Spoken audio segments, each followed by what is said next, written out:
Congress party ఎన్ని హామీలు ఇచ్చింది, ఏ రకంగా మోసం చేసింది, ముఖ్యంగా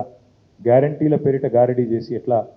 తెలంగాణ ప్రజల్ని వంచింది అని చెప్పడానికి వాళ్ళ మాటల్లోనే మీరు ఇప్పుడంతా కూడా చూశారు. కాంగ్రెస్ గ్యారంటీలు ఏవైతే ఇచ్చిందో ప్రజలు వేటిని నమ్మైతే మోసపోయి ఓట్లేసినారో ఆ విషయంలో మొత్తం తెలంగాణ రాష్ట్రంలో ప్రతి ఒక్కరిని చైతన్యపరచడానికి ఈరోజు బీఆర్ఎస్ పార్టీ తరఫున ఒక వినూత్నమైన నిరసనకు వినూత్నమైన ప్రచారానికి శ్రీకారం చుడుతున్నాం. ముందుగా పెద్దలు మత్స్యనాచారి గారి చేతుల మీదుగా గౌరవ మాజీ మంత్రి వర్యులు హరీష్ రావు గారు, తలసాని శ్రీనివాస్ యాదవ్ గారు, అట్లాగే పెద్దలు శ్రీనివాస్ గౌడ్ గారు, జగదీష్ రెడ్డి గారు అందరి చేతుల మీదుగా మనం ఈ కాంగ్రెస్ బాకీ కార్డు ఏదైతే ఎవరెవరికి ఎంతెంత బాకీ ఉన్నదనేది రిలీజ్ చేస్తూ మరి ఇవి కూడా అందరికి ఇవ్వడం తమ్ముడు ఇవి అందరికి ఇవ్వాలి, అందరికి ఇచ్చి అందరు చేస్తూ ఇవాళ మీ ముందు విడుదల చేస్తా ఉంటాం.